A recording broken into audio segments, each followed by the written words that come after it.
And also, of course, he's a journalism student. Ladies, good morning and welcome to AM News. Good morning. Thank you for having us. What a season it was. Kolelo, let's start with you. Your highlights. Highlights. Look, I don't think it was a great season, actually. To be honest with you, I want to disagree with you there to start with. In terms of scoring, generally, we dropped by 10% overall. We dealt with a lot of, you might agree, we dealt with a lot of draws in all of those games. If you look at the congestion at the bottom of the log for the better part of the season, shows that teams are struggling. There's no gap between teams. There's no clear, teams doing what they should be doing. There are no people at the top. Same story. There's no like Pirates could win it. Kaizer Chiefs could still be in with a chance. Cape Town City could come and get it. I mean, at one point, Pirates leapfrogged from I think 10th position to second. In one game. That tells you that's when your league is rubbish.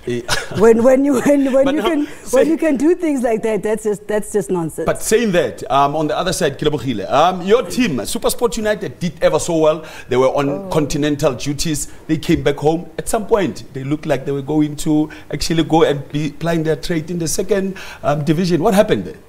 You know what, Marumo? I would actually agree with Kolelo. It was a very bad season.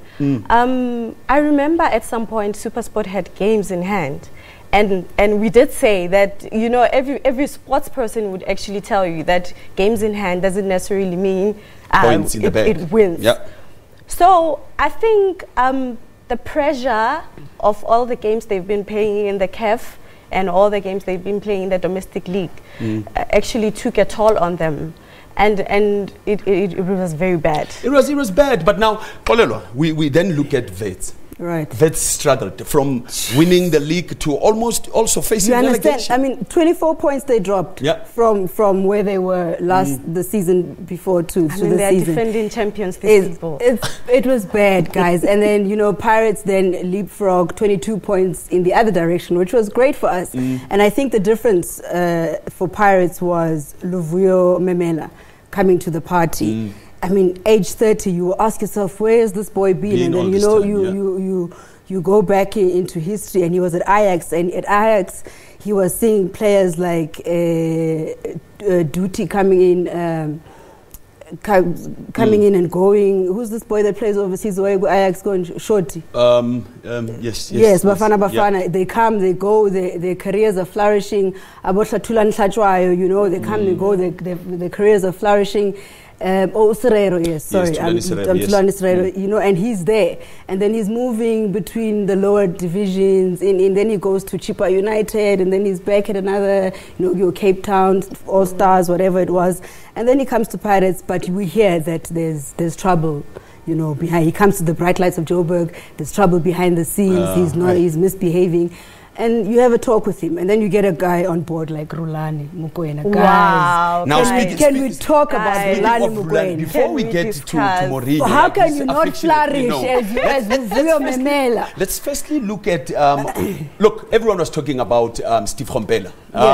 And for some reason, I know you have very interesting views about how the fans and the soccer fraternity treated. Look, I'm not a Kaizer Chiefs fan. I have issues with people who want to muhatella, so to speak, Steve Komphela. I think in the 3 seasons he's been there, he's finished 5th, he's finished 4th, and he's finished 3rd. It's not bad. You must look at people's performance relative to the entire performance of the actual league. Do you understand? Are we impatient with our own? No, definitely we are. We definitely. With Steve Komphela, I would actually say he was not given a fair chance.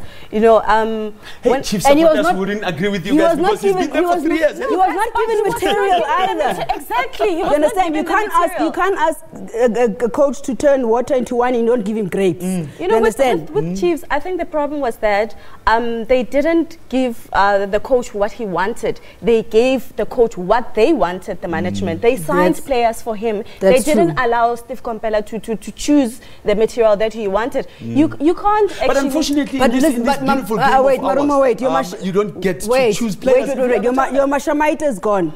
your Libis is gone, your season, your Lutulian is gone, your Mandla Masangos are gone. Who are you replacing them with? What are you saying? Do you understand? But you as a coach, when you take up on that duty, knowing that you don't have the material that you need, why then don't come forward and say, look guys, I know you're expecting this, but unfortunately, this is the budget I'm working with.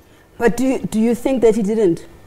Well, I don't. I mean, honestly, what coach worth his salt wouldn't do that? Go to manager and say, guys, I need, you know. But what happens behind the scenes is what happens behind the scenes, and we have. But we must also, I've been hearing and seeing people saying, hey, and then they let go of Sianda Kulu, and they did this and they did. It was a good thing. It was a good thing. Usianda had a dip. Yep. Usianda came back from Rostov. You know, he'd been great at Sundowns. He came back from Rostov. And players take a dip. It's natural. Then go somewhere where you get game time. Go somewhere where they need you. Where you will play week in and week out. Best defender of the where season. your confidence comes back. And perfect. Let's talk about Tshwane. Teams, well, let's not talk about Matsatsansa. Let's talk about the champions then, being Sundowns. What do you think that it is that they're doing right? Because look, they are also in the market. We're talking about the likes of Jali being in the market, and chances are they might scoop him because they want to make sure that they have a formidable team going forward. How do you think they will fare? You know, with Sundowns, I think it has been all about consistency. So, like we said, when the coach needs material, he gets the material and he does the job. That's what happened with Pizzo. He asked, I want this player, he wants Jali now. He knows where he wants to fill the gaps. So it has been a magnificent season for Pizzo. And not only this season, he has been growing with his players. Look at Pesitao, for example. And it hasn't even been a great season for Sundowns. Exactly. When you look at, they finished on 60 points. It hasn't been a great season for Sundowns. But when you have the material you need to work with, then you make things happen. You understand? Guys, let's talk about the most improved team. Can we talk about Maritzburg United? Oh my word, Fatu David. There was also now that argument whether Pizzo to be the coach of the season or Fatu David. Fatu David's a fairy tale story, one of our own, son of the soil, a former player at that age, below 40, making magic. Wow. It's always beautiful to see. I think he's done a really good job. He has really raised his hand. He's saying, I am here, look at me, I can do this. There are no longer small teams in the PSL. There are no longer big teams. It is a competitive league. And one would actually argue that maybe it's because your Chiefs and your Pirates have not been doing it well. But honestly, the small teams have raised their hands. They have become competitive. They are there to be noticed. As we're wrapping up this chat, let's also focus on Bloemfontein Celtic. I know now in Bloem, people are going somewhere in Buchabela, they're meeting as fans to actually even just get an understanding of what is it that's going on with the team. It would be painful for a city like Bloemfontein to lose Bloemfontein Celtic. However, if a chairman, president can no longer run a team, there are players to be paid. There's technical staff to be paid. You know, sell the team. Unfortunately, that's the nature of the game. But keep it in Bloem. Technicality. You can't have technicalities. That's playing are Bloemfontein or around surrounding areas, businessmen coming to the party, are they saying we want to chip in? Are supporters saying, okay guys, let's do something? I have stock felling a little bit. There is possibilities that there is a consortium that's been formed, and they want to buy Bloemfontein Celtics and keep it there. So let's really hope that it's going to actually come through. Let's do that. People. But then if, let's say, we lose the passion of the Celtic supporters in Bloemfontein, Ledoda Duba is back. That's where I was going. Then it kind of squares it up. But Ledoda Duba, unfortunately, it's a yo-yo effect.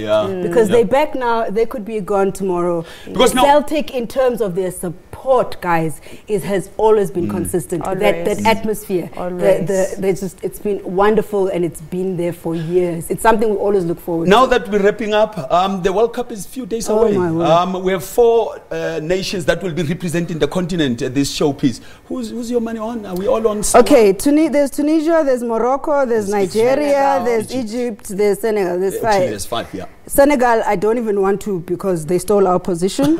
Morocco are in a tough group. They've got former champions Spain. Yes, it's not going to be easy. They've got current Euro champions in Portugal. It's going to be tough for them.